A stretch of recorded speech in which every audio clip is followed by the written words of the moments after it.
Bom dia a todos e a todas. Primeiramente, eu gostaria de agradecer a participação de todos aqui que estão nos assistindo, em especial as nossas convidadas, né, e o nosso convidado Fabrício. É, Nominalmente, né, eu gostaria de agradecer a Miriam Wimmer, né, a diretora da Autoridade Nacional de Proteção de Dados, a Estela Aranha, a presidente da Comissão de Proteção de Dados Pessoais e de Privacidade da OAB do Rio de Janeiro, a Laura Tresca, a diretora de projetos da Artigo 19, que é uma organização não governamental que tem por missão a defesa e promoção dos direitos à liberdade de expressão e de acesso à informação no mundo todo. E gostaria também de agradecer a participação do nosso sócio e representante indicado pelo Senado Federal ao Conselho Nacional de Proteção de Dados Pessoais e de Privacidade, o CNPD, o Fabrício da Mota Alves. Antes de começar o evento, eu irei explicar como é que se dará a sua dinâmica. Em primeiro momento, após uma pequena introdução, vamos conceder a palavra para cada um das nossas convidadas e do nosso convidado, para que elas e ele façam as breves considerações gerais sobre o tema, no intervalo de 5 a 7 minutos. Após, direcionaremos algumas perguntas para as convidadas e ao convidado, sendo que com esse nosso objetivo é a promoção do diálogo e do debate. Eu peço que os demais convidados se sintam à vontade para opinar ou fazer qualquer intervenção que julgue oportuna, ainda que não seja o destinatário da pergunta em questão. Depois disso, vamos abrir perguntas ao público, que já está se manifestando no nosso chat, no YouTube, e logo em seguida partiremos para as considerações finais das nossas convidadas e do nosso convidado. Bom, para começar, eu gostaria de fazer uma breve introdução, dizendo que a perspectiva da democratização, né, da relação entre Estado e sociedade, ganhou força com a Constituição de 1988, que introduziu instrumentos de democracia direta, né, tal como o plebiscito, como o referendo, como a iniciativa popular, e mecanismos de controle social, como os conselhos de direitos, de políticas e de gestão de política social. A partir de então, o Estado ele passou a delegar, né, essa gestão desses serviços públicos e coletivos a empresas privadas, com a condição de instituir agências administrativas independentes, denominadas agências reguladoras. No Brasil, esse receituário ele foi implantado por meio de uma reforma gerencial do Estado, que foi conduzida mais consistentemente a partir de 1990, e o marco normativo dessa reforma foi a publicação do Plano Diretor da Reforma do Aparelho.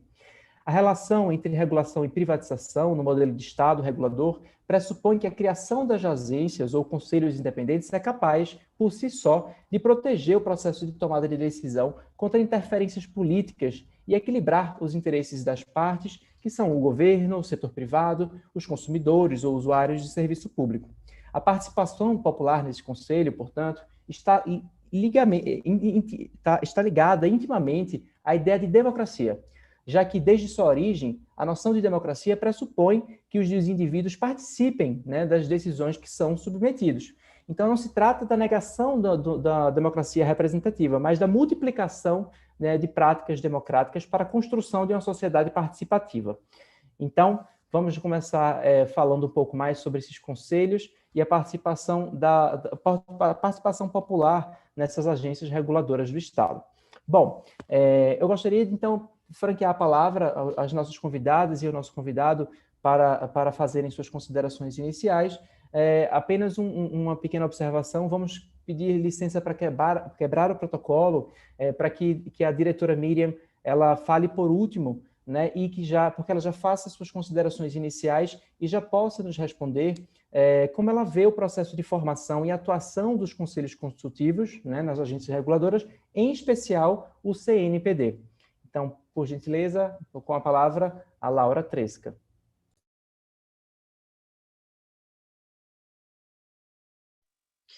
Bom dia, pessoal. Muito obrigada pelo convite para participar participar desse debate. Foi uma ótima iniciativa de vocês de colocar em discussão, nesse momento, a participação social na NPD, já que estão abertas, né, as inscrições para a composição dos representantes da sociedade civil no Conselho. Então, eu acho muito oportuno esse debate e pensar a participação social de uma maneira mais ampla, né? Eu tive a oportunidade de participar de alguns conselhos. Eu sou conselheira do, do comitê, do Comitê de Internet no Brasil, CGI.br. Fui conselheira do CEDUSH, que é o Conselho de Defesa dos Usuários de Telecomunicações, da Anatel, e também tive a oportunidade de participar de um grupo de trabalho do Conselho Nacional de Direitos Humanos voltado à liberdade de expressão.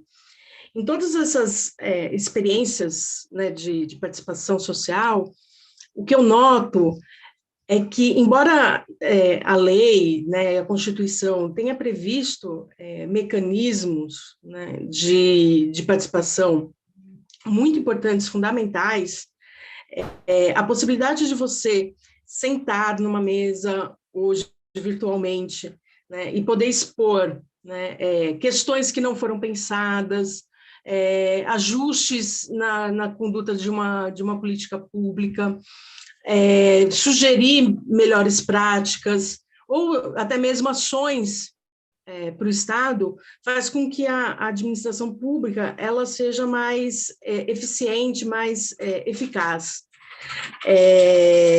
Eu acho que é importante, não só pela questão da reivindicação e problematização de questões que não estão no radar, às vezes, do gestor público, né?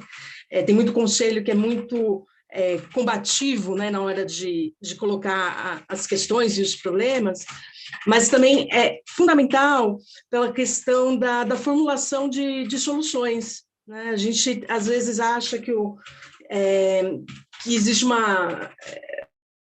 um senso comum, né, digamos assim, de que, às vezes, pode haver alguma má gestão, má intenção do gestor em não resolver algum problema, e às vezes não, né? Às vezes é só uma possibilidade que não foi explorada e que, através da participação e da expressão desses representantes, você pode chegar numa melhor solução para aquele problema naquele momento. E até mesmo para as questões mais estruturais, né? Às vezes, a Anatel, por exemplo, tem a prática de colocar em consulta pública a própria agenda regulatória, que são os temas, né, que a Anatel vai tratar nos próximos anos. Isso dá a possibilidade do cidadão influir não só, então, em questões pontuais, mas em questões mais estruturantes da política pública.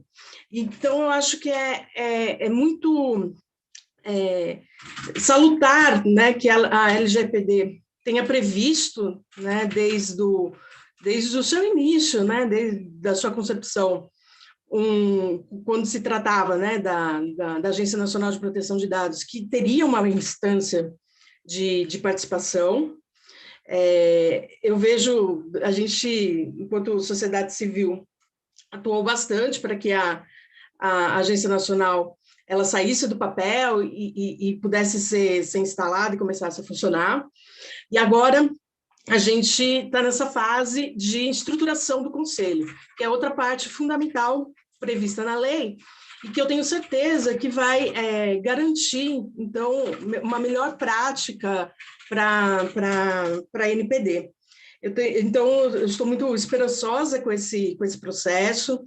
Acho que é bastante interessante o jeito inicial, como está desenhado, né, a escolha dos conselheiros, traz transparência e oportunidade de participação para os diversos setores, as partes interessadas, em colocar seus nomes, né, à disposição para a escolha.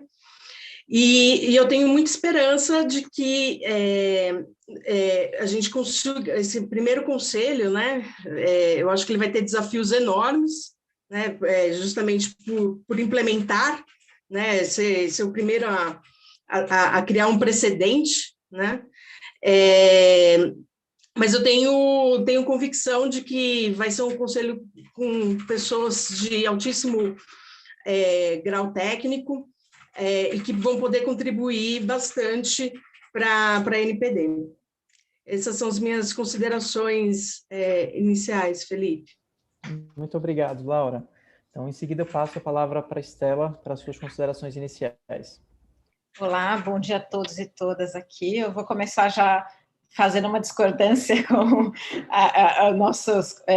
com quem nos convidou aqui pelo amor ao debate, que eu acho que é super importante para a gente começar a discutir o Conselho, discutir também o papel da NPD, porque a gente está falando aqui muito de agência reguladora, né? Mas a autoridade de proteção de dados, quando ela surge, por que ela surge? Ela surge como uma autoridade garantidora. E tem uma diferença entre regulação e um órgão de garantia, né? Porque regulação você tem que ter a presença e trabalhar os interesses de todos os envolvidos, seja o Estado, sejam usuários, os consumidores daquele serviço que a agência está regulando, seja aquele setor econômico. E quando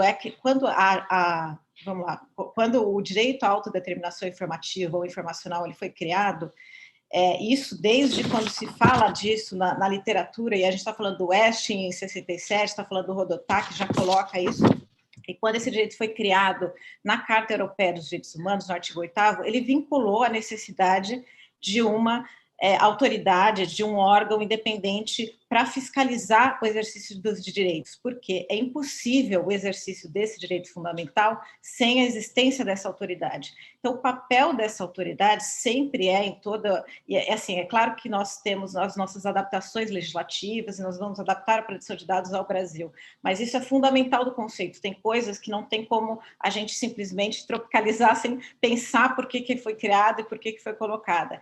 E a autoridade, ela é uma autoridade de garantia de direito, porque é impossível a gente exercer o direito à proteção de dados se não tiver um órgão independente que cuide justamente disso, de garantir o exercício desse direito. Obviamente, ele vai considerar todos os aspectos de desenvolvimento econômico, tecnológico, que inclusive está na lei, a livre iniciativa, etc., mas o papel fundamental é um papel de garantia e garantidor, e não de equilíbrio de interesses.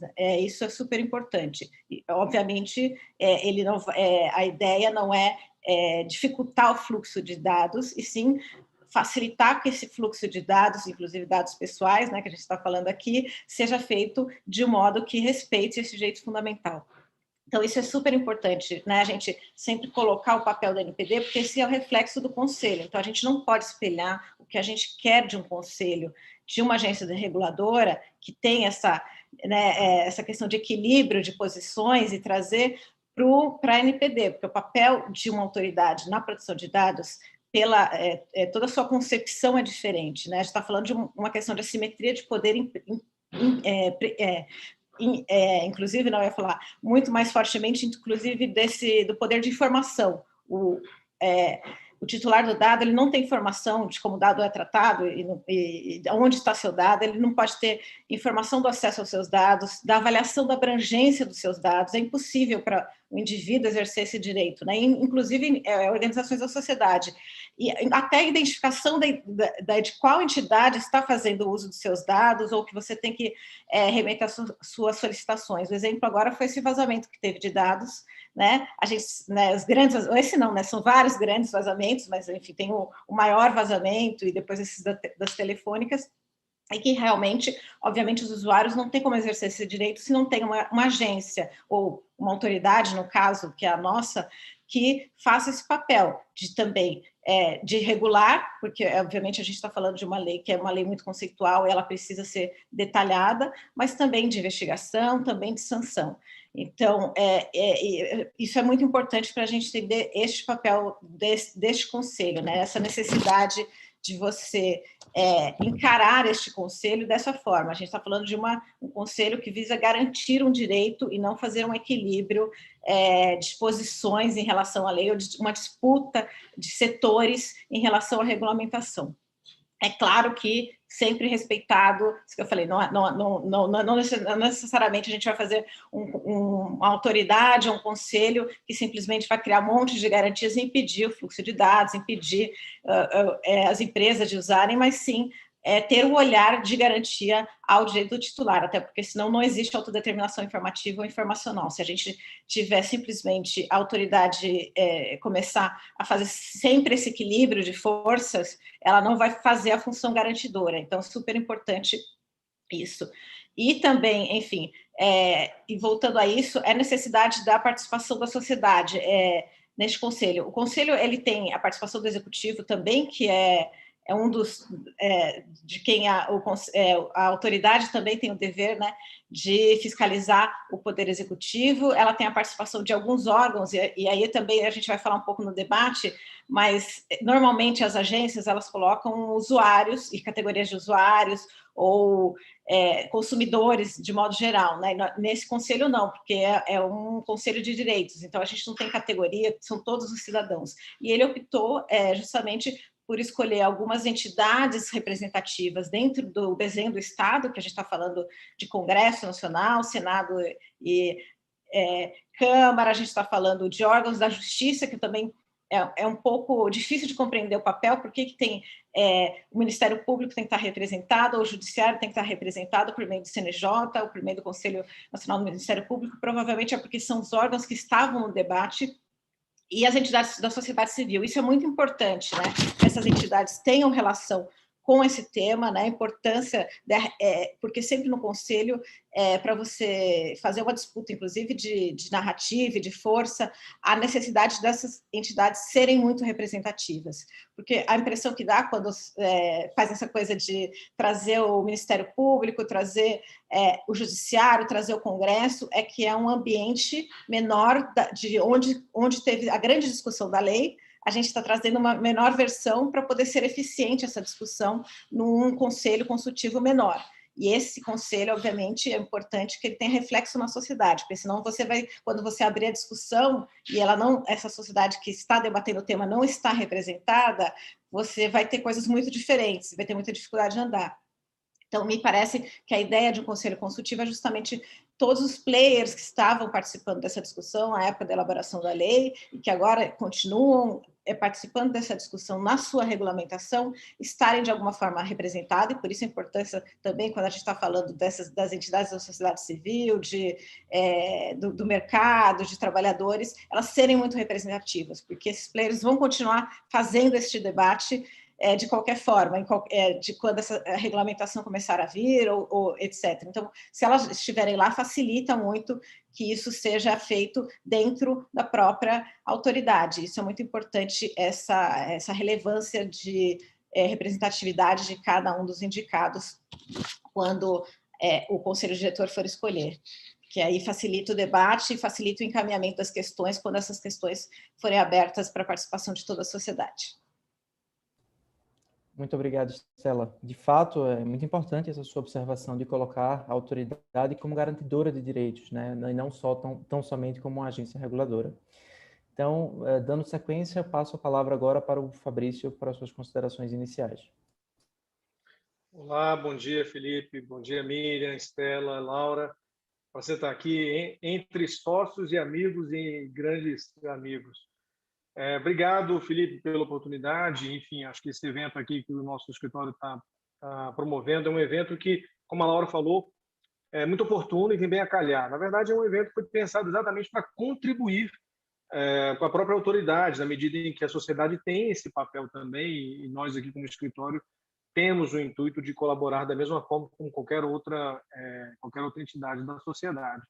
Nesse aspecto, Felipe, eu entendo que participei do processo legislativo, né, como todos aqui sabem, como muitos têm conhecimento, e me recordo muito claramente da força e da unanimidade em torno da criação desse modelo de participação popular na nossa autoridade. É um modelo que foi claramente inspirado em agências reguladoras, tanto é que o formato se assemelha muito, mas, evidentemente, que por questões muito específicas da circunstância política e econômica do país, a época em que a LGPD foi sancionada e depois foi reformada pela medida provisória 869, não havia espaço, como ainda não há hoje, espaço para a criação do modelo que nós gostaríamos de de autoridade, ou seja, gostaríamos muito que fosse uma agência reguladora, com toda a estrutura, com toda a robustez que já vemos em órgãos dessa natureza no Estado brasileiro,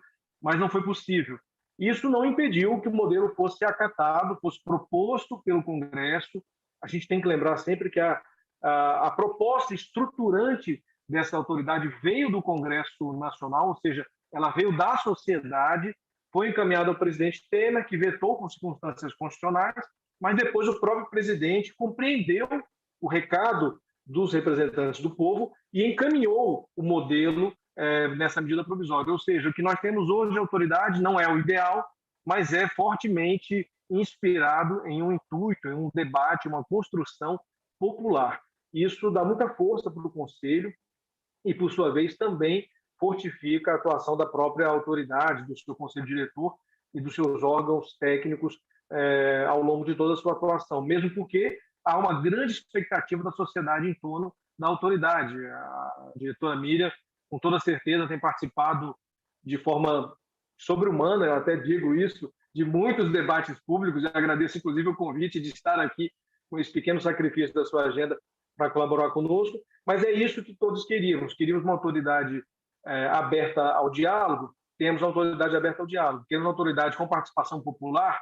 Um dos primeiros atos da nossa autoridade foi exatamente esse. Então, há uma convergência total de expectativa em relação ao que a autoridade vem pautando, vem promovendo e aquilo que a sociedade já manifestou que desejava e está agora manifestando seu interesse direto. Então, é isso. Obrigado. Não vou tomar muito tempo. Eu aqui sou o que menos tenho que falar.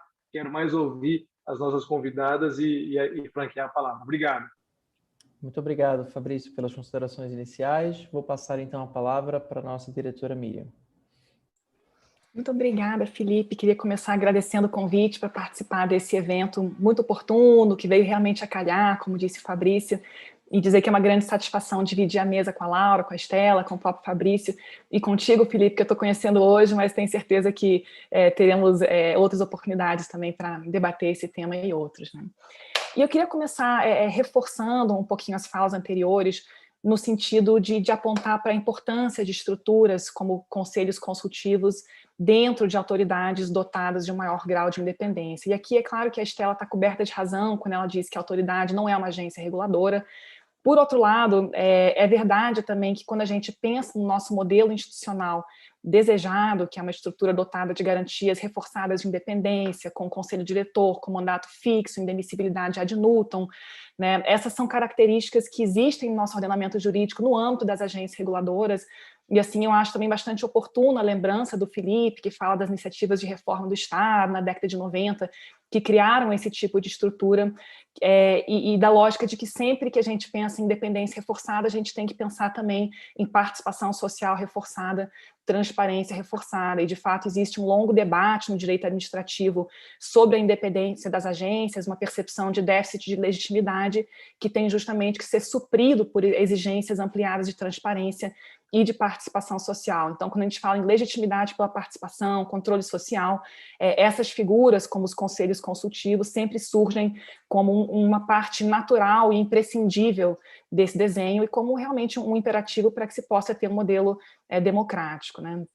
E aí eu queria comentar que, assim como a Laura, eu também tenho experiência em alguns conselhos consultivos, mas pelo lado do governo, obviamente. Eu fui conselheira do Conselho Consultivo da Anatel, do SEDUST, fui conselheira suplente do CGI durante vários anos, inclusive participei das comissões eleitorais do CGI de 2016, 2019, fui membro do Conselho Nacional de Pessoas com Deficiência, membro do Comitê de Prestadores de Pequeno Porte da Anatel, além de vários outros colegiados interministeriais, e trabalhando agora na NPD, é um pouquinho dessa experiência que eu trago para ajudar a construir esse primeiro CNPD que terá um papel tão importante, né? Então, eu queria aproveitar essa minha fala inicial, já emendando na primeira questão, para trazer um pouquinho mais de esclarecimentos sobre o CNPD, sobre como ele foi desenhado e como vai funcionar o seu processo de composição, e agradeço muito a oportunidade de trazer esses esclarecimentos, porque eu sei que é um tema que está, enfim, cercado de muitas dúvidas, né, de muitas incertezas, e eu acho sempre muito oportuno a gente poder esclarecer. Tá? Então, enfim, como o Fabrício mencionou, o desenho do CNPD ele vem desde a origem da concepção de um desenho, de um modelo ex ante de proteção, né, centrado na existência de uma autoridade de proteção, com um conselho consultivo atrelado a ele. E assim é que a gente tem, na própria LGPD, alguns parâmetros gerais sobre o CNPD, então a sua composição, a sua estrutura, as suas missões, e depois a gente tem no decreto 10474 um detalhamento, né, sobre a forma em que essas cadeiras serão constituídas e sobre o papel dos diferentes representantes dos segmentos sociais. Então, o CNPD hoje está desenhado como um órgão colegiado, integrado por 23 conselheiros, né, presidido pelo representante da Casa Civil, e nós temos, digamos assim, 2 grupos de conselheiros. A gente tem um grupo de conselheiros, chama assim, de conselheiros representantes de organizações natas, né, que já são, desde o princípio, definidas como integrantes do CNPD, que são, grosso modo, organizações dotadas de um papel de interesse público, né, um papel público, assim, no sentido lato, porque nem todos são órgãos públicos no sentido estrito da palavra. Então, são 5 do Poder Executivo, 2 do Poder Legislativo, né, Câmara, Senado, o CNMP, o CNJ e o CGI.br, que é o Comitê Gestor da Internet no Brasil, que não é um órgão público, mas tem uma natureza jurídica sui generis, digamos assim. E aí temos 13 representantes de diferentes segmentos da sociedade, e a lei vem nos trazer apenas a descrição desses segmentos sem indicar especificamente quais são as entidades, né? Então, organizações da sociedade civil com atuação em proteção de dados, 3 vagas. Instituições científicas, tecnológicas e de inovação, 3 vagas. Confederações sindicais representantes das categorias econômicas do setor produtivo, 3 vagas. Entidades representativas do setor empresarial, 2 vagas. E entidades representativas do setor laboral, também 2 vagas. Então, para esse segundo grupo de conselheiros, a gente não tem um processo de indicação pela organização, mas de apresentação de candidaturas, né? Então, as diferentes organizações vão se apresentar, vão dizer, olha, eu quero ter um assento no CNPD, está aqui o indivíduo que eu estou indicando, né, cujo nome estou sugerindo, e a partir daí inicia-se um processo de escolha que, no caso do CNPD, é uma escolha baseada em lista tríplice. Tá? E aqui eu queria de novo fazer uma pausa para dizer que, assim, da minha experiência em colegiados desse tipo, existem, grosso modo, assim, 2 grandes modelos com algumas variações entre eles. Né? Então, um grande modelo é um modelo em que você tem eleições. Esse é o modelo do Comitê Gestor da Internet, do qual a Laura, inclusive, é conselheira. Né? Como é que funciona no CGI? Você tem também vagas para diferentes segmentos sociais. As instituições, as entidades representativas se candidatam para formar um colégio eleitoral, cada entidade aceita no colégio eleitoral tem um voto, e a partir daí ocorrem eleições para o nome dos indicados, né, o nome dos representantes. Como qualquer modelo, tem prós e contras, né? Eu diria que no lado dos prós, a gente tem um processo aberto, transparente, um processo matemático, né, de contabilização de votos, né? De outro lado, tem contras também, é um processo muito mais complexo de operacionalizar, é necessário uma avaliação muito mais pormenorizada do estatuto social das entidades que queiram participar de colégios eleitorais, para verificar se de fato elas se adequam a determinada categoria, né? E um problema também que já se vislumbrou no CGI no passado é uma distorção dos colégios eleitorais que decorre do fato de que um clube de futebol de bairro pode ter o mesmo peso no voto que uma instituição, uma organização de peso nacional. Né? Então, o modelo de votos também tem prós e contras e distorções que precisam ser endereçadas. Então, esse é um modelo. O outro modelo, que é o modelo do CNPD, é um modelo de formação de listas tríplices e escolha pelo presidente da República. Tá? Esse é o modelo do Conselho Consultivo da Anatel, do SEDUST, né, e de outras organizações parecidas também em agências reguladoras. Eu diria assim, que do ponto de vista de prós, é um processo muito mais simples de operacionalizar, permite uma análise mais qualitativa da representatividade de quem se inscreve. Por outro lado, por ser um processo de escolha discricionário, é isso, é discricionário, podem eventualmente ser levantados questionamentos ou dúvidas sobre o critério que orientou a escolha do representante. Né? Então, no caso do CNPD, a opção do decreto 10474 foi por esse segundo modelo, né, de formação de lista tríplice. Eu queria, nesse momento, dizer que a gente sabe, temos ciência de que esse é um modelo que foi criticado na época, né? Haveria outros modelos possíveis, a gente sabe do projeto de decreto legislativo do deputado Alessandro Molon, por exemplo, que entendeu que esse talvez não fosse o desenho ideal. que eu queria dizer assim, é que esse é um desenho que existe na administração pública e nós, na ANPD, estamos fazendo o nosso trabalho de tentar operacionalizar o que está no decreto para que, o mais rápido possível, possamos ter o CNPD funcionando, entendendo, inclusive, que o próprio CNPD poderá, eventualmente, sugerir aprimoramentos ao processo de formação, né? Então, esse é, de fato, a primeira configuração desse colegiado, e tudo a gente está aprendendo e testando, assim, ao vivo, né? Enquanto a gente fala, certamente haverá coisas talvez que fujam do ideal, e nosso objetivo é que a gente possa ir aprimorando e aperfeiçoando progressivamente. Tá? Então, assim, bem concretamente, como é que vai funcionar a formação do CNPD? Para essas vagas de membros indicados por organizações, por diferentes segmentos sociais, foram publicados no dia 4 de fevereiro 5 editais. Então, um edital para cada segmento, né? Sociedade civil, instituições científicas, setor laboral, setor empresarial e confederações sindicais, né? E esses editais servem para que justamente as entidades representativas possam apresentar a indicação de um candidato, que é o que está no decreto, tá? Não há possibilidade de um indivíduo se candidatar de maneira avulsa, né? Eu, Miriam, gostaria de ser conselheira. Não tem como, né? Você é indicado por um segmento social, por uma organização representativa, e a avaliação será feita justamente com base em critérios de experiência do indicado de um lado e representatividade da organização que indica de outro, né? Então, quem quiser se candidatar, né, a organização deve apresentar a candidatura, demonstrando suas características, demonstrando por que ela se enquadra naquele segmento para o qual está apresentando o nome, mostrando o currículo do indicado, comprovando que o indicado possui um vínculo com a entidade, né? Uma declaração pessoal do indicado que tem a ver com questões de conflito de interesse, com, enfim, determinados requisitos objetivos também que constam no decreto, e dados de contato, tá? E aí uma pergunta muito recorrente como é que você vai avaliar o vínculo do indicado com a entidade? Uma pessoa pode ser indicada por várias entidades, né? E aqui a nossa opção, ao tratar dessa questão, foi de entender que a gente tem que ter o critério mais amplo possível, porque isso não é uma eleição, a gente não está classificando ou desclassificando candidaturas, não é também uma prova de títulos, né, ou coisa que o valha. Então, o vínculo enfim, de acordo com o que está previsto no decreto, amplo, né? As entidades poderão livremente indicar representantes ao conselho diretor e a comprovação do vínculo pode se dar por quaisquer meios de prova válidos, inclusive uma simples declaração assinada pelo representante legal ou dirigente da entidade. O mesmo candidato pode ter várias entidades apoiando? Pode, porque justamente as entidades podem livremente indicar os seus representantes, né? Não obstante, cada entidade vai indicar um representante, né? Você não pode indicar vários, né?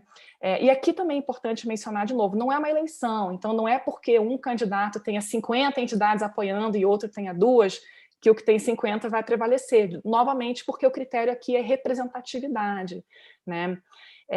Esse acho que é um ponto bastante importante e que difere realmente do modelo de eleições, né? No modelo de eleições, realmente, quanto mais entidades indicando, mais votos aquele candidato terá e mais chances, portanto, de ser eleito, e não é esse o modelo que a gente está desenvolvendo aqui no âmbito do CNPD. Uma outra dúvida muito comum titular e suplente, eu indico um titular, indico um suplente também.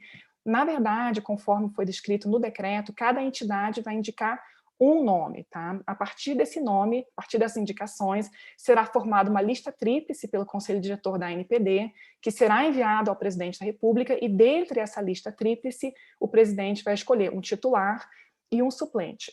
De novo, é uma escolha e tem prós e contras. Qual que é a principal vantagem que a gente vê nesse caso? Porque o titular não necessariamente vai representar a mesma organização que o suplente, né? Você poderia muito bem ter como titular a organização A, suplente a organização B. Esse é o mesmo modelo que nós temos no CGI.br, por exemplo, né, em que não existe exatamente uma suplência da organização, mas da representação.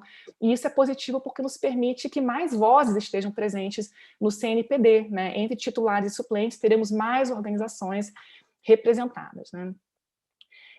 Com relação aos critérios de escolha, como eu mencionei, né? Representatividade e experiência. Então, muitas dúvidas. O que significa representatividade? O que significa experiência? Como é que vocês vão calcular? Vai ter uma fórmula matemática que, infelizmente, pessoal, não tem uma fórmula matemática. É muito difícil avaliar esses elementos que são tão abertos e tão subjetivos, né? E justamente porque nós não estamos diante de uma prova de títulos, é que não existe um peso. Ah, fulano tem doutorado, então tem mais chance do que Beltrano, que não tem.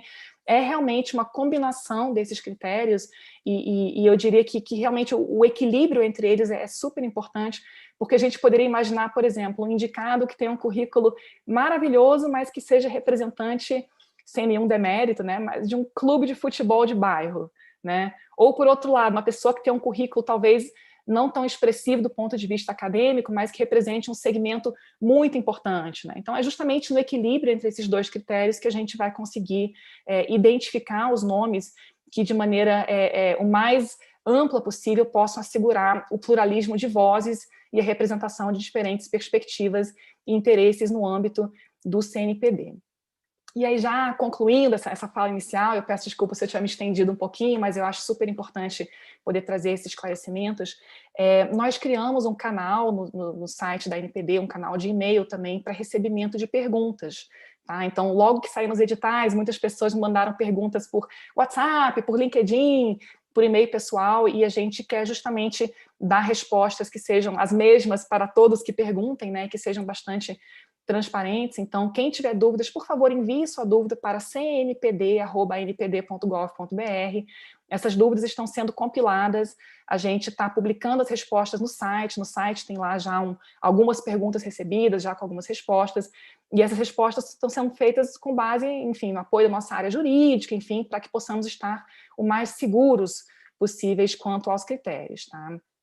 Eu acho, por fim, que eu gostaria de salientar que justamente nosso objetivo é ter um CNPD forte, qualificado e atuante. E aí eu posso novamente dizer que, como servidora pública, que já participou de alguns colegiados dessa natureza, o papel desses colegiados é, de certo modo, trazer um incômodo, né? Trazer uma crítica, trazer uma perspectiva diferente, uma visão distinta daquela que vem sendo trabalhada dentro do órgão público e fazer barulho, né? Ser uma caixa de ressonância, um ambiente onde se observam e se escutam as diferentes perspectivas oriundas de diferentes setores da sociedade, e de forma alguma a gente gostaria de ter um CNPD tímido, um CNPD desqualificado, um CNPD chapa branca. Isso não nos ajuda em nada. Quanto mais forte, quanto mais atuante o CNPD for, melhor vai ser para a gente, porque vai permitir que nós aprimoremos também o nosso trabalho. E justamente para viabilizar a transparência e o controle social, nós incluímos nos editais que foram publicados em fevereiro a previsão de que o currículo do indicado pode ser objeto de divulgação ou de acesso por terceiro, nos termos da lei,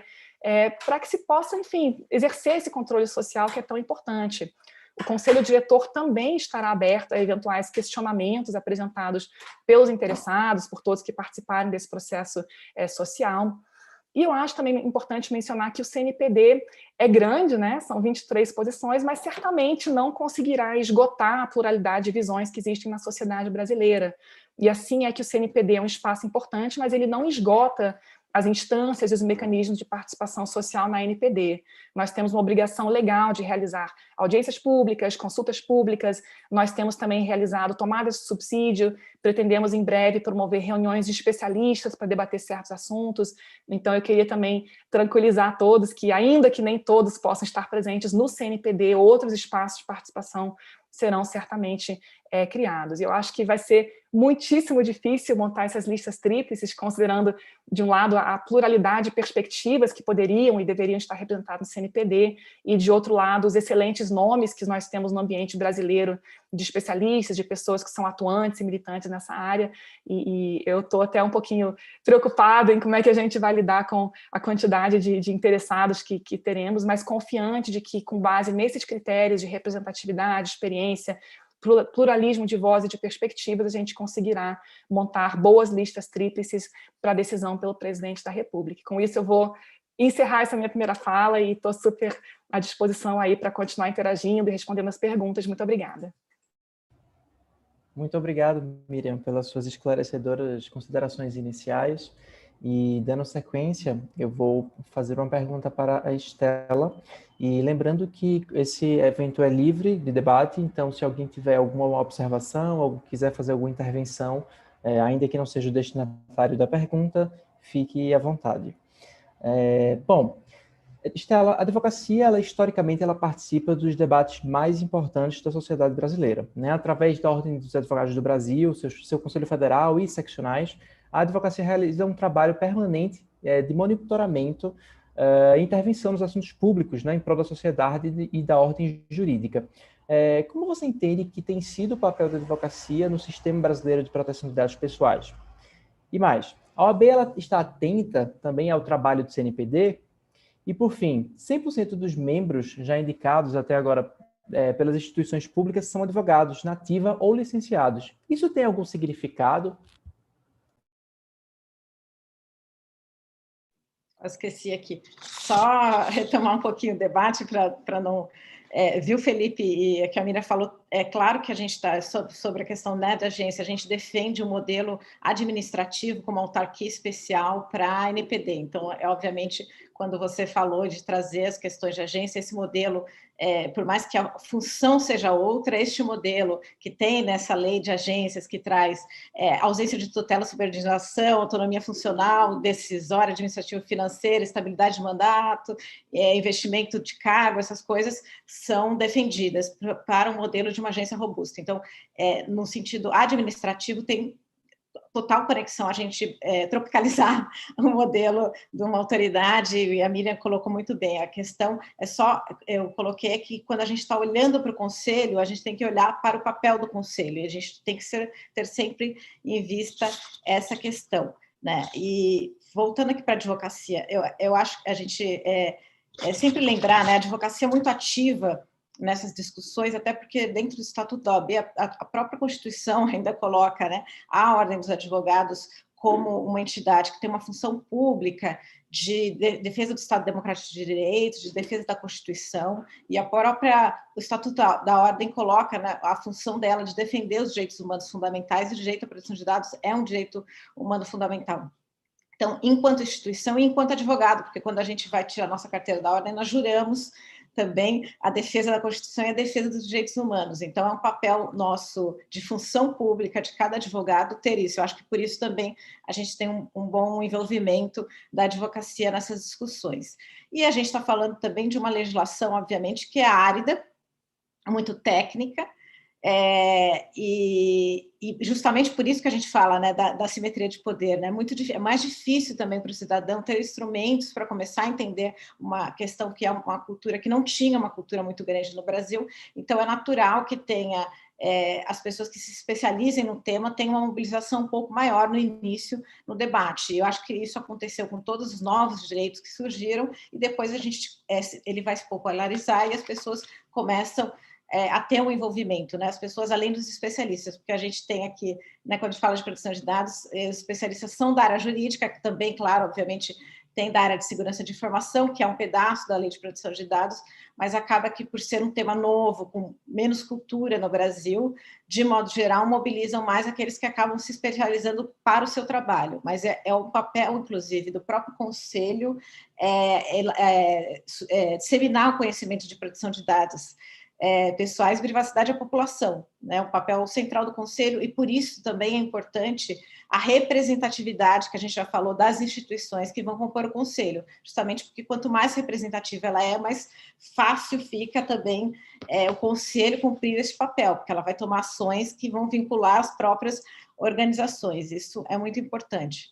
Então, é por isso que, assim, enfim, eu acho que cada dia mais a gente vai ter menos especialistas cuidando do tema, como temos hoje, por isso que acaba tendo uma predominância de advogados, porque são as pessoas que acabam se especializando e debatendo mais profundamente o tema, e conforme tiver esse processo cultural, a gente vai ter uma participação de outros setores, da população em geral, muito preocupada com o problema, e isso é um desafio também, por ser um tema que eu falei, acaba tendo um debate extremamente técnico, muito difícil, porque a gente importa alguns conceitos, inclusive que você tem que entender o histórico, o surgimento, Então, acho que quando a gente tiver uma maior conscientização de toda a população, uma cultura de produção de dados for criada e a compreensão da importância também da produção de dados, que a gente ainda não tem, de modo geral, as pessoas ainda não entenderam a importância, a gente vai ter outras categorias profissionais certamente atuando fortemente aí em outras organizações da sociedade civil de direitos civis e direitos do consumidor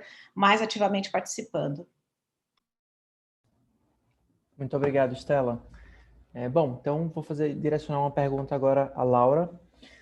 Laura, você como diretora de projetos de uma organização não governamental de direitos humanos, né, que tem por missão a defesa e a promoção do direito à liberdade de expressão e de acesso à informação, como você enxerga o processo de participação popular nos conselhos consultivos das agências e, em especial, do Conselho Consultivo da ANPD?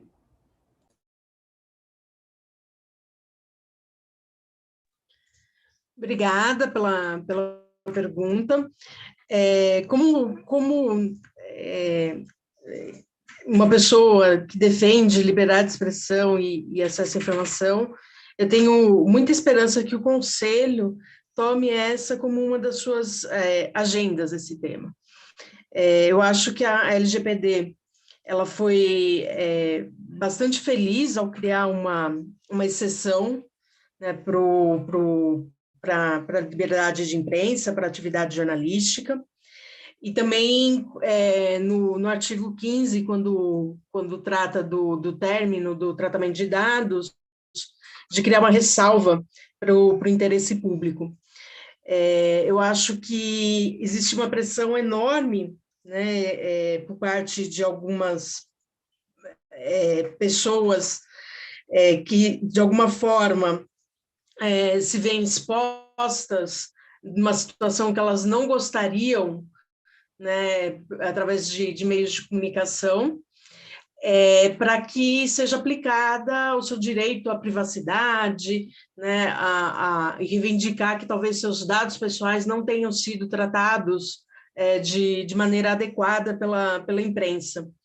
Eu acho que vai ter sempre, né, uma pressão nesse sentido de reivindicar, né, de que algo não foi feito, né, de maneira ética ou adequada, e eu espero que o Conselho possa se debruçar sobre essas questões, balanceando de maneira adequada, né, esses direitos fundamentais, que é a liberdade de expressão e acesso à informação, e tecendo recomendações para melhores práticas.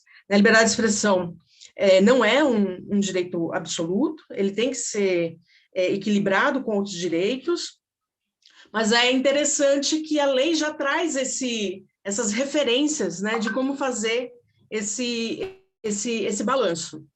Então, eu acho interessantíssimo que recentemente no julgamento sobre o direito ao esquecimento, foi uma das decisões, né, um dos votos, trouxe justamente essa relação de como a LGPD trazia, né, uma salvaguarda para o exercício e o tratamento, né, dessas informações pela imprensa.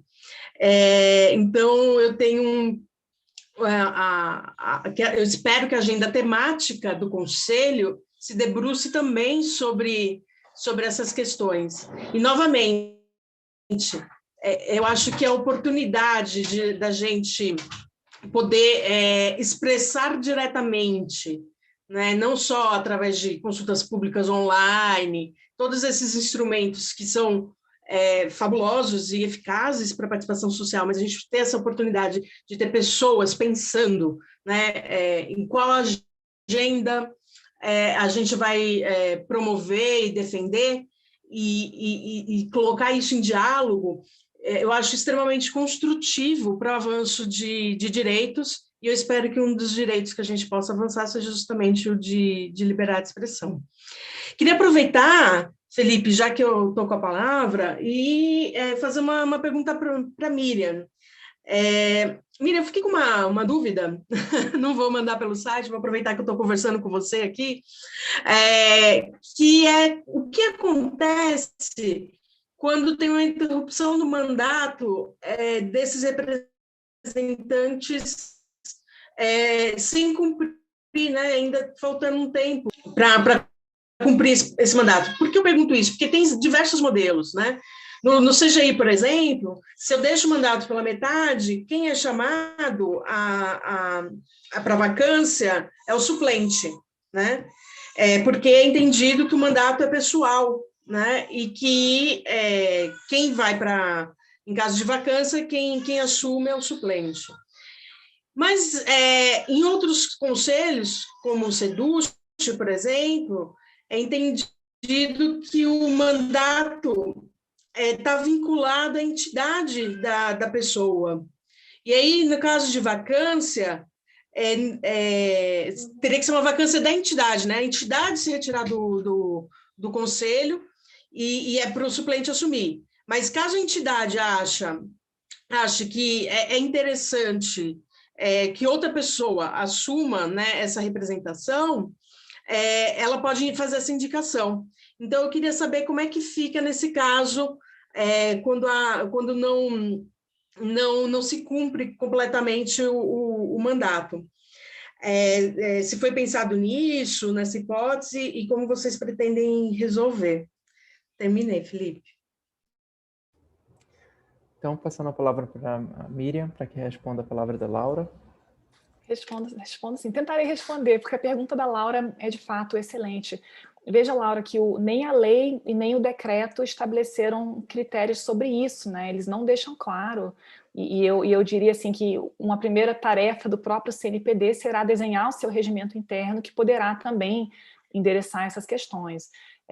Eu fico na dúvida se eu deveria ou não arriscar uma interpretação aqui. Eu acho que eu não vou fazê-lo, porque tudo que a gente fala vira jurisprudência, mas eu apenas apontaria aqui que, como os nossos critérios de escolha são tanto com relação ao indicado como com relação à organização, isso faz parecer que não é uma vaga da organização, digamos assim, né? É uma vaga que leva em consideração os dois critérios. Então, eu colocaria assim, esses apontamentos como um tema para discussão no âmbito do próprio CNPD, assim que ele for constituído, que poderá, talvez, por meio do seu regimento interno, estabelecer melhores hipóteses de o que acontece em caso de interrupção no mandato, né, de não conclusão por parte do representante titular. Muito obrigado, Miriam. Então, agora, direciono a pergunta para o Fabrício. Fabrício, você foi indicado ainda em 2019, né, pelo Senado Federal para compor o CNPD. Quais são as suas expectativas em relação ao trabalho do CNPD, junto com o Conselho Diretor, e quais são os desafios que estão por vir? Felipe, eu tenho a minha opinião pessoal, naturalmente, e há uma expectativa do que seja o papel do Conselho. Eu vou começar com a minha opinião pessoal como possível membro, né? A gente tem que lembrar que a indicação foi formalizada, mas ainda há um processo a ser vencido, enfim.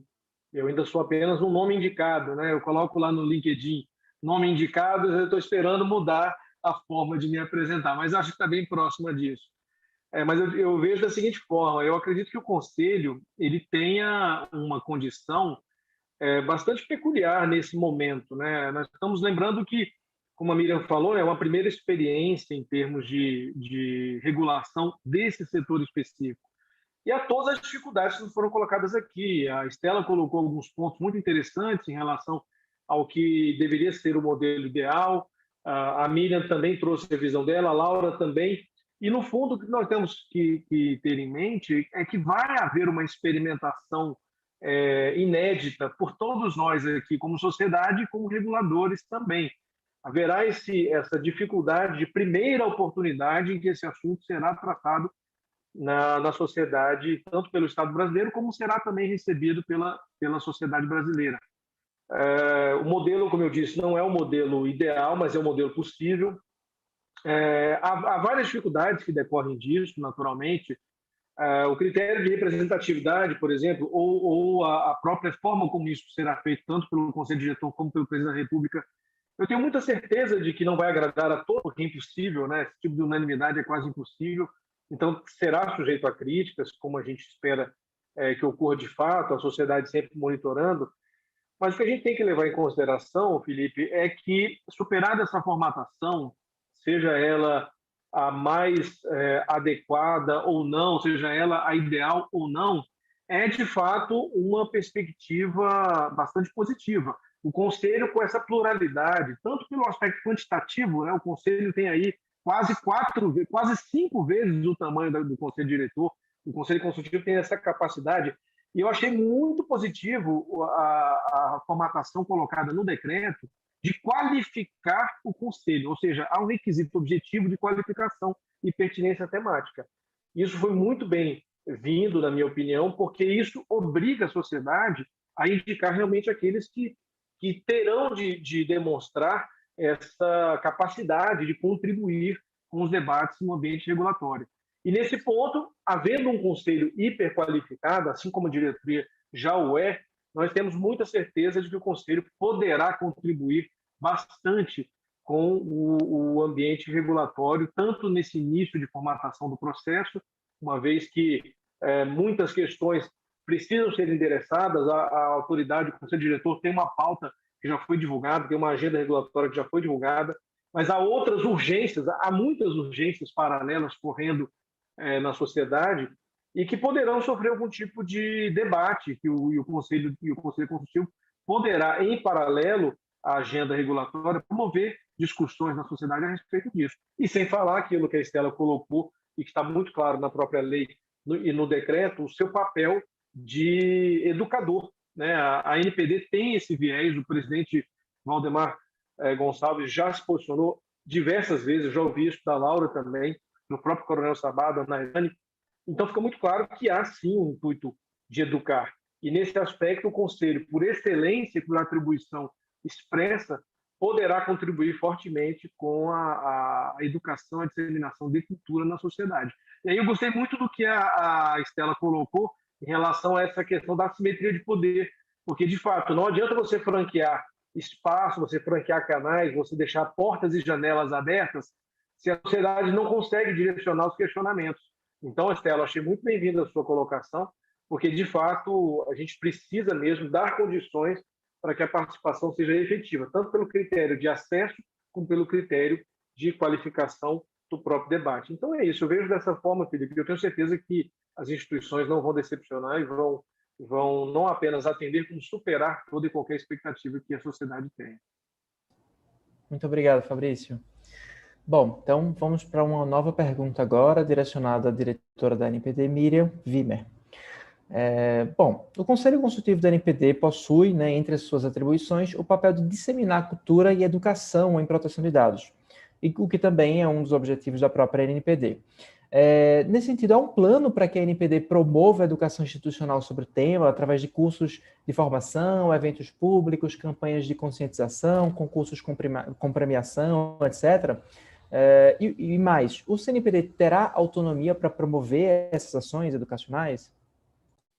Obrigada pela pergunta, Felipe. De fato, como o Fabrício também mencionou, um dos papéis, talvez um dos mais importantes que a NPD tem hoje é de promover essa mudança de cultura, e isso se faz por meio da educação, por meio do diálogo.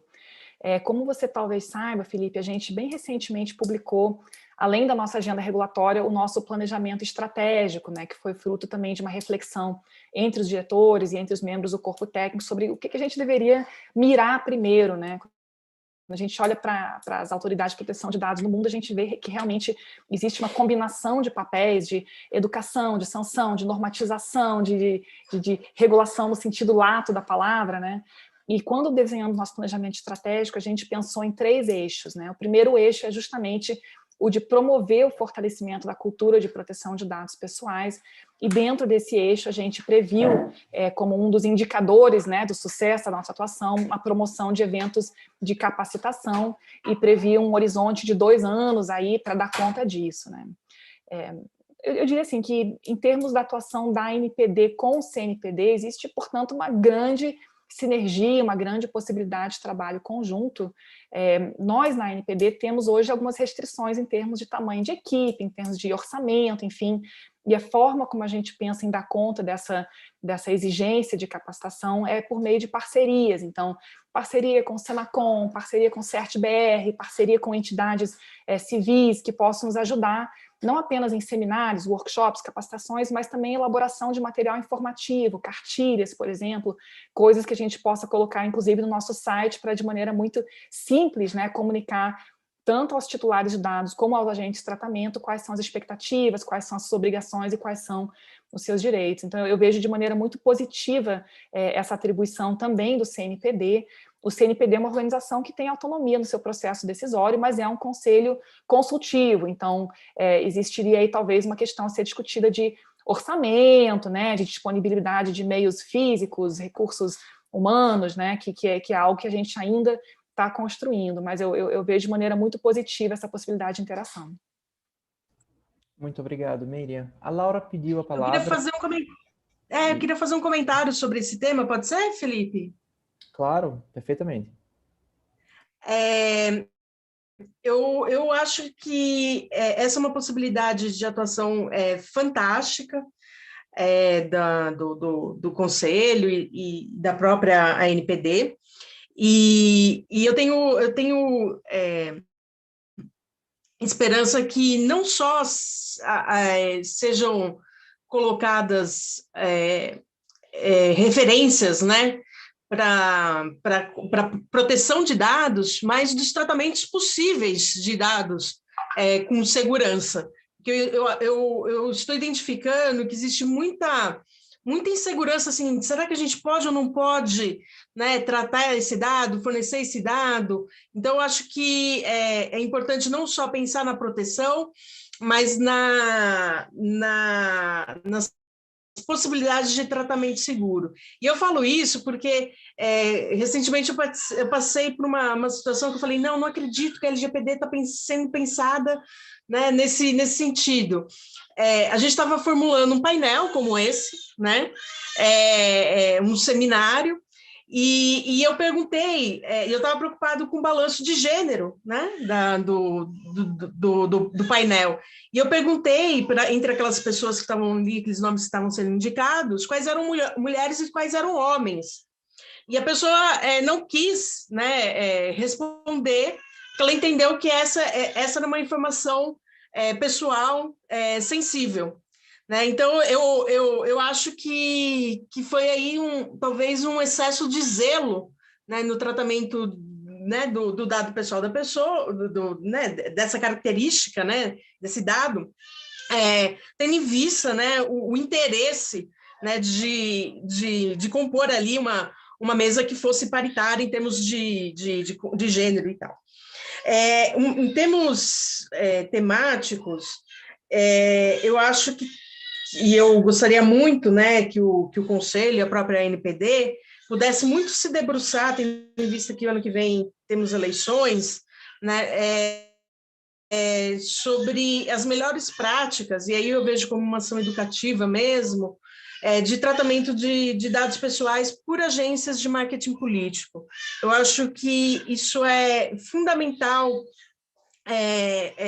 para garantir, né, um processo de eleição que seja realmente independente, leso, e eu acho que tanto o Conselho quanto a ANPD teriam um papel educativo, né, de educação e proteção de dados pessoais a ser dirigido exatamente a esse público, e que seria fantástico, uma contribuição fantástica, né, para o fortalecimento da própria democracia. Então, fica aqui uma sugestão temática para os próximos conselheiros aí que devem assumir essas vagas. Terminei, Felipe. Excelente sugestão, Laura. Obrigado pela sua intervenção. Vamos passar agora a palavra para a Estela para responder a seguinte pergunta. Estela, como é que a OAB pode ajudar na fiscalização da execução das ações da Política Nacional de Proteção de Dados e Privacidade? E mais, a existência do Conselho Consultivo interfere, facilitando ou prejudicando esse trabalho da OAB? abrir aqui. Bem, as entidades da sociedade civil, de modo geral, elas são aliadas naturais dessas autoridades que são garantidoras de direito. Na verdade, são as principais aliadas quando a gente vê no mundo. Inclusive, historicamente, os grandes, né, você olha os grandes desafios históricos de decisões regulatórias ou judiciais da proteção de dados, elas foram provocadas pela atuação de organizações da sociedade civil.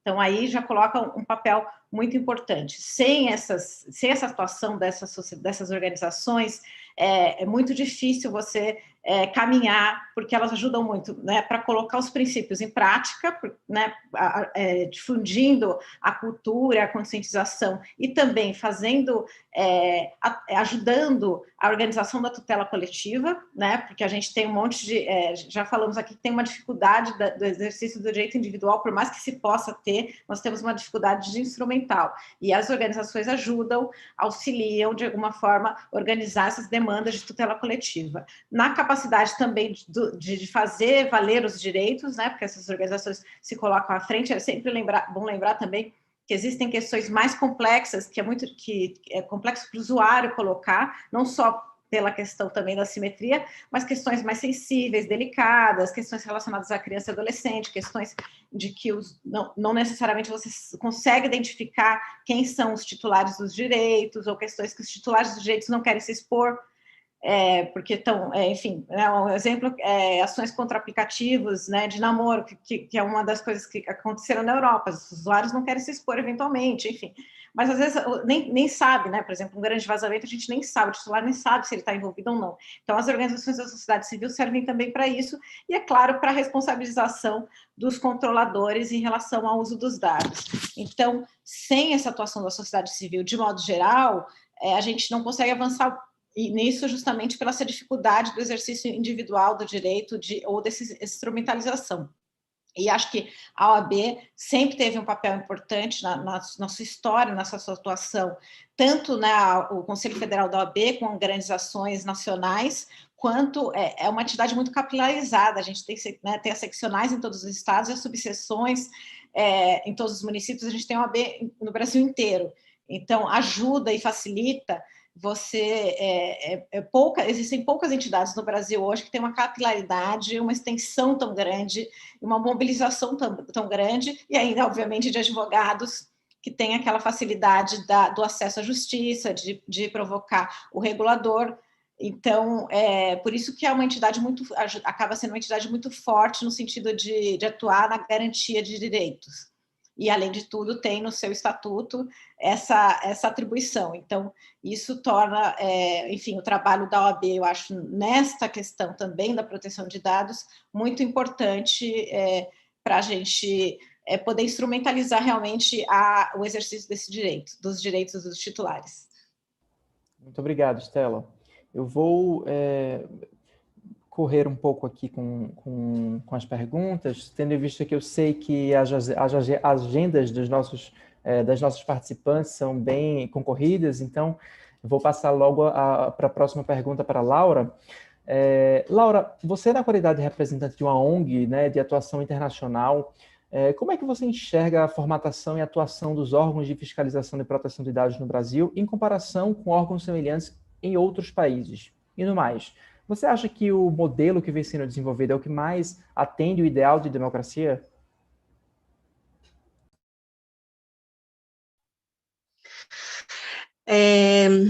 Eu acho que, às vezes, a comparação internacional ela é um pouco ardilosa, no sentido de que o nosso desenho institucional, administrativo no Brasil, não corresponde exatamente ao desenho administrativo, institucional dos outros países com os quais, às vezes, a gente estabelece comparação. Então, quando a gente pensa no FCO, né, na Inglaterra, né, e o conceito de independência, né, na Inglaterra, ela é diferente do que é possível, né, estabelecer como instituição independente no Brasil. Eu acho que dentro desses limites, né, de desenho possível, né, a NPD ela foi constituída buscando essa independência, e é o que é possível desenhar dentro do nosso ordenamento jurídico. Mas eu, pensando em modelos ideais, né, eu gosto bastante, né, do modelo da FCO, principalmente porque ele associa, né, numa mesma organização, proteção de dados pessoais e acesso à informação. E como é possível fazer esse equilíbrio, né, de, isso é um tema, né, de acesso à informação e que deve prevalecer sobre a proteção de dados pessoais, ou o contrário, né, essa é uma situação em que a proteção de dados pessoais deve prevalecer sobre o acesso à informação. E eu acho importante isso caminhar junto no mesmo órgão, mas não foi possível, né, a gente estabelecer esse modelo no Brasil. O que me preocupa um pouco, né, e aí é uma perspectiva mais geral, né, de criação de vários espaços de participação que tem a ver, de alguma forma, com o mundo digital, das novas tecnologias, com a internet, sem haver essa possibilidade de integração entre uma coisa e outra. Porque às vezes é isso, né? Você precisa balancear direitos, né? E fica muito difícil, são vários órgãos que estão opinando e podem opinar de maneira divergente com relação a esse tema.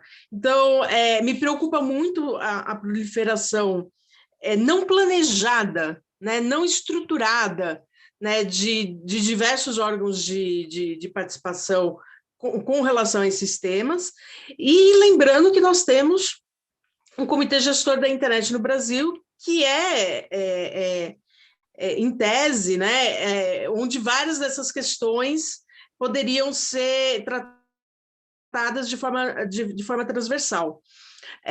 Mas, no caso da NPD, eu acho que foi muito acertada, né, a constituição do Conselho, ele reproduz as boas práticas internacionais, e eu espero que na sua agenda, né, esses problemas entre balanço de direitos, ele possa ser resolvido de alguma forma, seja através da representação, seja a consulta a outros órgãos.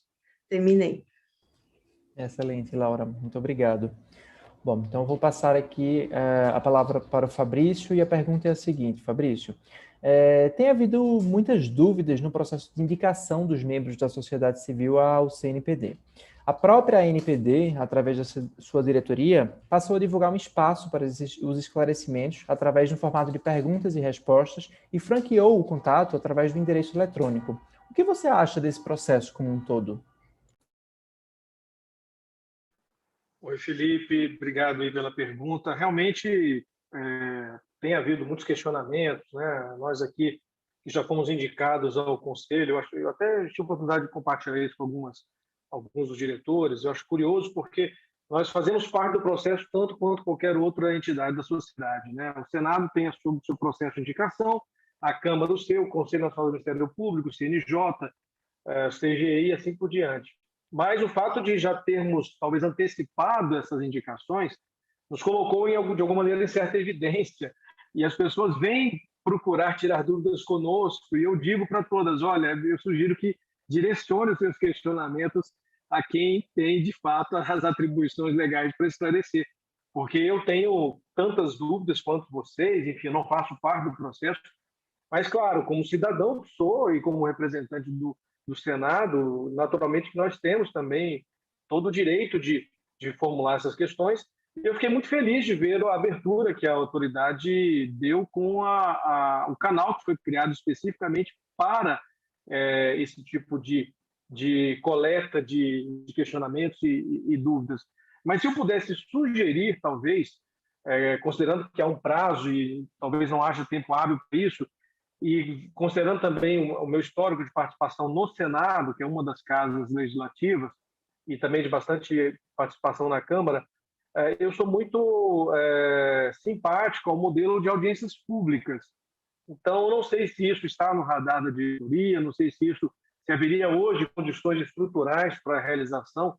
Talvez haja a facilidade das teleconferências, todas elas agora são remotas, como esta aqui nossa, mas talvez audiências públicas pudessem ser formuladas no sentido de ouvir a sociedade e trazer questões que muitas delas eventualmente possam ser feitas através dos canais oficiais e outras possam surgir como decorrência desse debate, como houve aqui também. A Laura trouxe uma questão muito interessante, realmente, que não me havia passado pela cabeça, e com certeza várias outras poderão surgir. Eu já ouvi também questionamentos muito interessantes que não serão vencidos pela diretoria, porque o problema está na lei em si e faz parte do processo de organização de parte desses setores, e essas questões não terão solução na diretoria da NPD. São questões que antecedem e a discussão deveria ter sido no Congresso.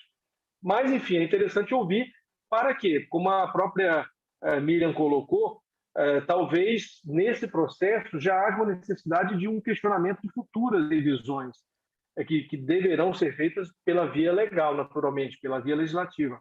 E assim se abrem oportunidades para esse amadurecimento, já que esse interesse é da sociedade de participação e é a ela que se direciona principalmente a atuação do Conselho.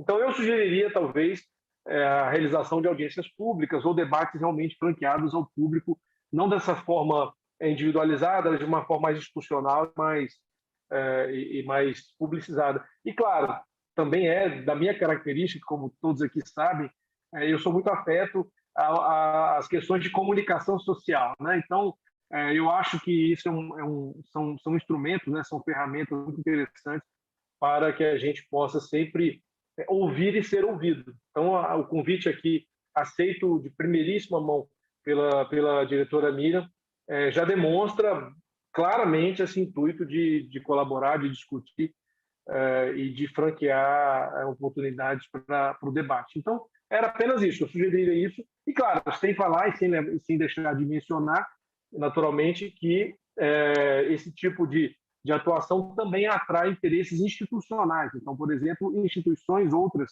podem participar do debate, tanto quanto o indivíduo que não tem representatividade ou que não faz parte de uma representatividade, mas não deixa de ser relevante também por esse aspecto. E, claro, o contrário também pode ocorrer, né? As instituições podem convocar suas audiências, convidando os diretores para tomar parte, como já acontece de fato. Estamos só aguardando a Câmara e o Senado voltarem às atividades das comissões e virão naturalmente pedidos dessa natureza. Eu tenho a menor dúvida de que isso vai acontecer. Mas é isso. Obrigado, Felipe. Muito obrigado, Fabrício. Estamos caminhando para o fim do nosso evento. Surgiu uma pergunta do público direcionada à diretora Miriam. Eu vou fazer essa pergunta, diretora, e em seguida, se achar pertinente, já pode emendar nas considerações finais, e daí eu vou franquear a palavra para os demais convidados para que também o façam. A pergunta é a seguinte. Doutora Miriam, a pergunta é do Vitor Hugo Pereira Gonçalves. Doutora Miriam, quais serão os critérios de transparência nas votações do CNPD? Serão ao vivo, televisionadas? Só isso? Tá bom. Obrigada, Felipe, pelas considerações, e eu queria também, nessas considerações finais, aproveitar para agradecer a Estela, a Laura, ao Fabrício pelas sugestões, pelo feedback quanto ao processo, e também ressaltar, pessoal, que é a primeira vez que a gente faz isso, é a primeira vez que existe uma autoridade de proteção de dados no país que não está ainda plenamente estruturada, que ainda enfrenta desafios com relação à sua constituição, ao seu corpo técnico, ao seu espaço físico, enfim, desafios de toda a ordem, e não tenho dúvidas de que ocorrerão tropeços. E o que eu queria dizer é que a gente procurará o máximo possível resolver, endereçar essas questões e ir aprimorando, inclusive porque não é a última vez que isso acontecerá, né? Daqui a 2 anos teremos uma nova configuração do Conselho Nacional de Proteção de Dados e da Privacidade, e certamente a cada experiência a gente vai conseguir ir acertando e arredondando as arestas, né? Eu acho muito interessante assim, a fala do Fabrício, porque ele recorda de um lado que nós aqui não estamos também inventando regras, a gente está adstrito ao que está previsto na lei, e no decreto, podemos achar bom ou ruim, na verdade, pouco importa, né? Existe espaço para uma discussão mais estruturada sobre a alteração dessas regras, mas nesse momento o que estamos fazendo é tentar implementá-las para que o CNPD possa existir, possa, inclusive, sugerir aprimoramentos. O Fabrício fala, e a pergunta que veio da audiência também menciona essa questão de abertura ao diálogo, de responder a perguntas, de transparência.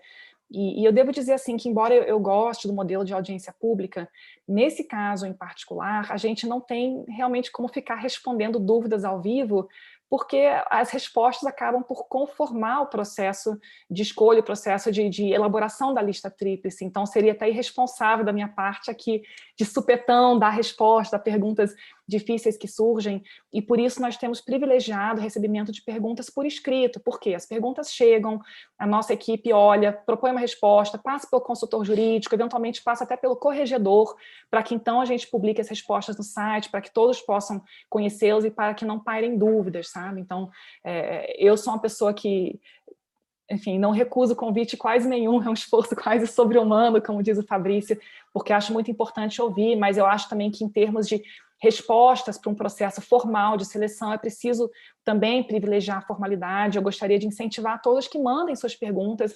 Temos recebido pela ouvidoria, pelo e-mail institucional e pelo canal específico que criamos por isso, e nossa ideia é tentar, pelo menos semanalmente, atualizar com as respostas as perguntas que vêm. E muitas perguntas são repetitivas, então, de fato, a gente tem um ganho aí de eficiência ao responder de uma vez por todas, né, de forma transparente e no site. Um outro aspecto desse processo decisório é que, como qualquer processo administrativo, ele é pautado pela formalidade e pela necessidade de motivação dos atos administrativos. Então, o processo decisório, ele será consubstanciado por meio de um processo físico, eu digo físico, mas é digital, obviamente, mas tem autos, né? Então, ele foi iniciado com uma nota técnica, ele foi iniciado com uma análise jurídica, uma deliberação do Conselho Diretor em reunião, registrada em ata, publicação dos editais no Diário Oficial, e também, ao recebermos essas indicações, elas passarão por um processo de análise, e os critérios que levarão à escolha de um ou de outro indicado também serão registrados em nota técnica. Esse é um processo que, a princípio, é público, né? Qualquer pessoa pode pedir vistas a ele com base na Lei de Acesso à Informação. Isso, inclusive, já aconteceu, já houve pedido de vistas. Eu acho que a gente forneceu, né, acesso a toda a documentação. É claro que documentos preparatórios estão protegidos pela lei, mas eles se tornam públicos tão logo tenha se concluído o processo decisório, e da mesma forma será feito também no processo de constituição do CNPD. Então, eu queria concluir, de novo, agradecendo muito a possibilidade de fazer uso desse espaço para trazer alguns esclarecimentos, incentivando que realmente todos encaminhem suas dúvidas. A gente quer que o processo corra da melhor forma possível, não é nosso interesse, e nem da sociedade brasileira, que haja questionamentos, judicialização, dúvidas. Isso acho que vai contra os interesses de todos. Então, por favor, façam uso desses canais e fiquem tranquilos que o nosso objetivo realmente é ter a composição o mais forte, o mais diversa e a mais plural possível. Muito obrigada. Muito obrigado, Miriam, pelos seus esclarecimentos e pela sua disponibilidade. Então, para manter a mesma ordem, passo a palavra para a Laura para suas considerações finais.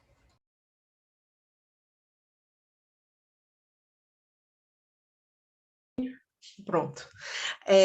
Mais uma vez, eu queria agradecer o convite para participar desse debate. A participação social ela é muito cara para a melhor prática da administração pública e para a sociedade civil poder influenciar para a adoção de melhores práticas. Então, eu acho que é fundamental fomentar esse tipo de debate em torno da participação social. Eu queria desejar, né, aos conselheiros muita coragem e boa sorte nesse novo mandato, né? Eu fui consultada, né, se eu seria ou não candidata para esse conselho, e eu disse que não, porque eu acho que vai ser um período de grande desafio, de estruturação, de construção de um regimento que avança ainda mais, né, nas práticas democráticas e de participação social, e eu acho que vai ser muito, muito, muito desafiador. Então, eu preferi, nesse momento da minha vida, não participar desse processo, apesar de ter contribuído bastante, né, quando a lei estava tramitando no Congresso Nacional. Então, tendo em vista aí esses desafios que eu vejo pela frente, o que eu posso fazer é desejar muita sorte aos conselheiros. Então, Fabrício, você, né, que já é um dos conselheiros apontados, né, então lhe desejo muita coragem aí para o que vem. Agradeço, né, a oportunidade da gente falar desse tema e sigo à disposição para a gente conversar. Um abração, gente. Muitíssimo obrigado, Laura.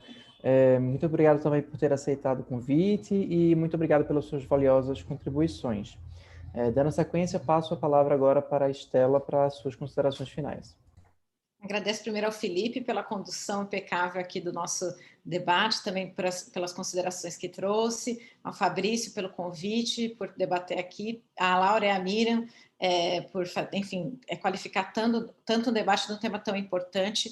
Eu acho que, enfim, dados os desafios, né, desse direito que é tão complexo, não só de entender como de operacionalizar, acho que o recado que eu queria dar aqui é tanto da importância da autoridade, do papel garantidor da autoridade, e aí tem um reflexo do que vai ser a função do Conselho, né, de reforçar sempre esse papel garantidor, e também do funcionamento dessa autoridade, tendo as sociedades da organização da sociedade civil, aliadas dentro do Conselho, obviamente, que é um espaço de discussão, debate e concepção, e que pode, né, trazer muita contribuição, e também fora do Conselho, que eu acho que esse direito tão complexo, ele só consegue ser realmente concretizado com essa mobilização e com essa atuação dessa sociedade, dessas organizações da sociedade civil caminhando junto. Então, esse é o meu recado dessa importância dessa participação dessas organizações nesse processo. Muito obrigado pela sua gentileza e pela sua participação, Estela. Dando sequência, passo a palavra para o Fabrício, para suas considerações finais. Obrigado, Felipe. Quero primeiramente agradecer aqui em nome do Ceru também a presença da Miriam, da Estela, da Laura. Foi realmente um evento muito oportuno, muito interessante. Foi concebido em função exatamente de tantas dúvidas, tantos questionamentos que as pessoas erroneamente direcionavam a que não tem as atribuições e a competência para responder. Mas foi muito interessante ouvir aqui as colocações da Miriam, sobretudo, que trouxeram muita luz aí para o processo. Eu tenho certeza que já acalentou bastantes corações aí que estavam duvidosos. A gente viu a participação no nosso canal aqui do Ceru no YouTube, várias perguntas sendo feitas. Claro, a gente privilegiou as perguntas que tinham pertinência temática com o evento. Naturalmente que outras questões, existem outros foros para que sejam levantadas. Mas é isso, eu tenho certeza que o Conselho vai ocupar um papel de bastante protagonismo dentro dessa estrutura regulatória que foi proposta.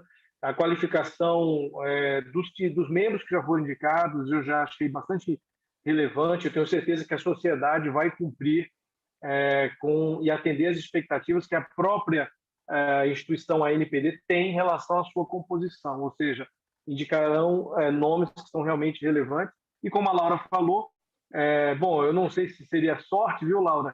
Mas com certeza um grande trabalho todos teremos aí pela frente. Vai ser uma oportunidade ímpar para boa parte de nós. Eu não tenho experiências em conselho, como a Miriam e a Laura, não sei se a Estela teve essa oportunidade, mas eu não tenho essa experiência, mas eu tenho certeza que a gente vai se esforçar ao máximo ali para desempenhar o que é melhor possível e o mais adequado em relação à representatividade que nos é otorgada por quem nos indica para compor esse órgão e para cumprir essa missão. É isso. Obrigado mais uma vez. Agradeço a todos que estão nos assistindo aí também. Felipe, agora eu devolvo para você para o nosso encerramento bastante pontual. Eu estou muito feliz, inclusive, com isso. Começamos pontualmente e encerramos pontualmente. Obrigado, Felipe.